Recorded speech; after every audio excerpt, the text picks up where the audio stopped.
Can be truly said, all good things come to an end. But I'm not looking forward to an Islanders jersey.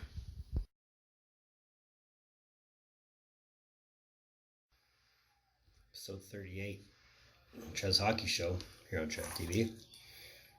I'm the Trev. You know that. If you're tuning in, if you're watching, that's too sweet. Anyway, I know I promised you guys a free agency reaction video. And yeah, I'm a day late. Life happens. Free agency day here in Canada involves getting the day off. And, well, that's never a bad thing, but with that day off, spend it with family and have all the fun you can and all that jazz. So that's what ended up happening. But, needless to say, I was paying a lot of attention to the phone and to the free agency tracker. And, well, I'm not a fan of free agency day. This is the second time that I've not been a fan of free agency day, and I will get into it. This was free agency day back in 2011, when number one in your program and number one in your hearts got traded to Colorado from Washington. I'm talking, of course, about Semyon Varlamov. And back then, I was super hard Caps fan. And my exact words on Facebook and on Twitter, because I had Twitter at the time, was, you took what was left of me being a Caps fan with you to Colorado. That didn't mean I became a fan of the Avalanche. It just meant that I was going to follow my boy anywhere. Now, what makes Varley my boy, you're asking? Well, we share birthdays. Granted, we're 9 years apart, and he's about $5 million richer than I am, but that's beside the point. That was free agency day 8 years ago. Free agency day yesterday, he signed with the Islanders. And, my reaction? Here's my reaction. Right off the bat, I was stoked that he was still going to play in the NHL for at least another 4 years.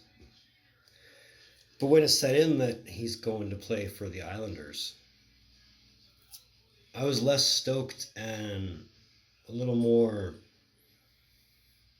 not shocked, but how would I put it? Not depressed, but wondering if that was the right move for him. And granted, I'm sure there wasn't a lot of people biting at the bit for Varley. I mean, let's not call a spade a jack here. Last couple of years, he's had a lot of groin problems. So much so that it's really started to affect the amount he plays and his quality of play. When Patrick Waugh came into Colorado, that was the best thing for him. I mean, his technique got better. He's playing a well-rounded goaltending game.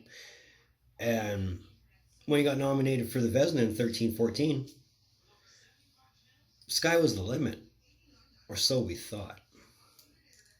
And obviously, things didn't work out for him. Take it back to 18-19, just coming off of another injury-riddled season in 17-18, and his production started to slump.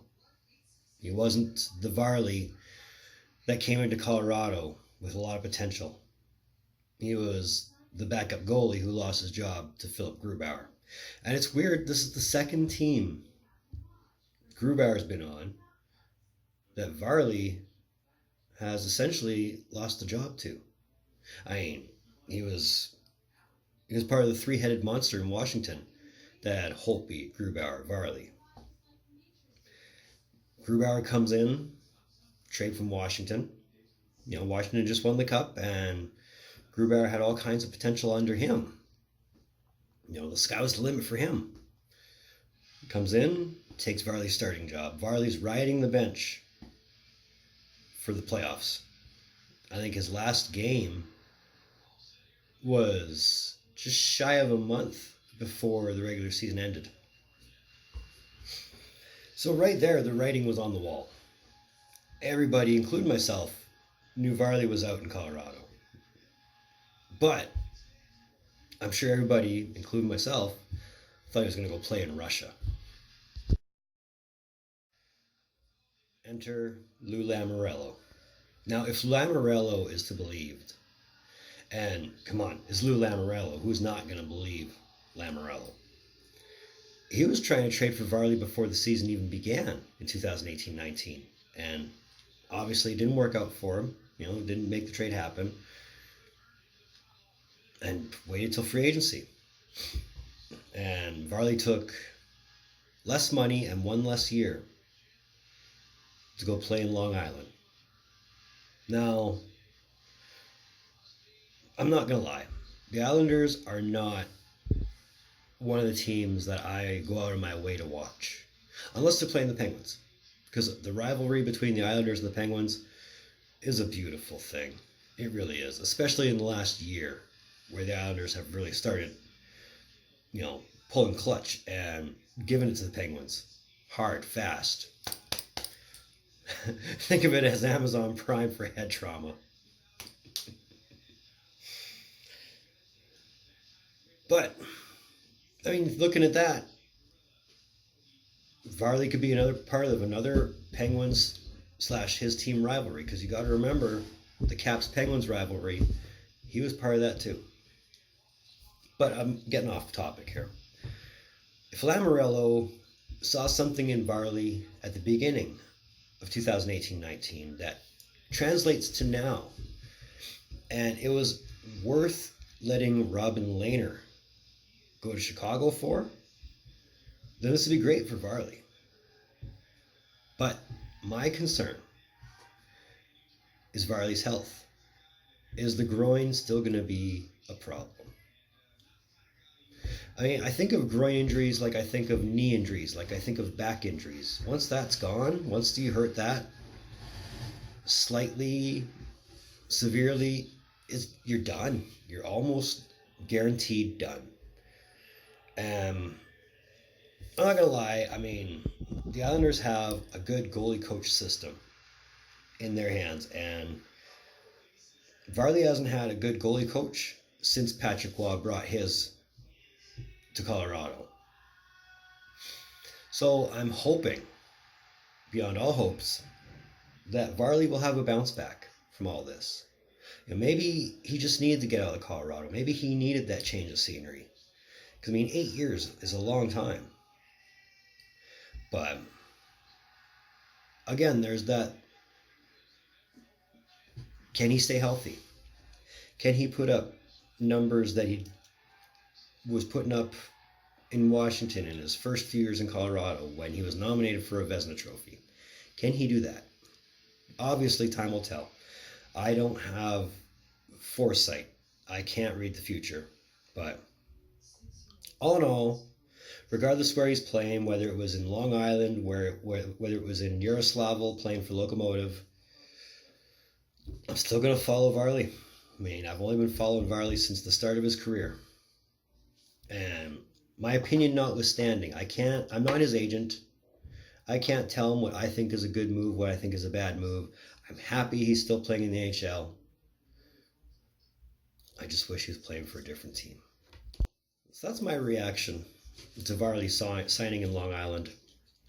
And this is episode 38 of Chess Hockey Show. I want to thank you for tuning in. Your viewership always means so much to me, always has, always will. Just know that as we progress, as numbers on my end continue to improve, I will only improve. And if no one has ever said they appreciate you today, I appreciate you, especially for tuning into this. You know what I would appreciate? A thumbs up. I would appreciate a subscribe too. Hit that little red thing there. We're halfway to the 50 goal. Yeah, I know. But as I've said, baby steps. Let's not go for 1,000 right off the bat. Let's get to 50 first. But if you want, you can find Trev TV on Facebook at Trev's TV.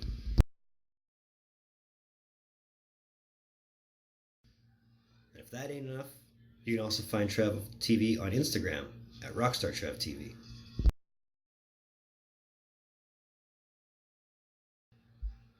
So moving forward, I know I'm going to film at least one more episode tonight. After that, well, I mean, my next wrestling video ain't till next week when I do my predictions for Fight for the Fallen. Easy.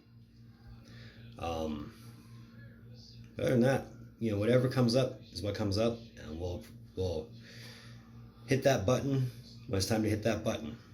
So in the meantime, and in between time, be on the lookout for more videos from the Trev. Later.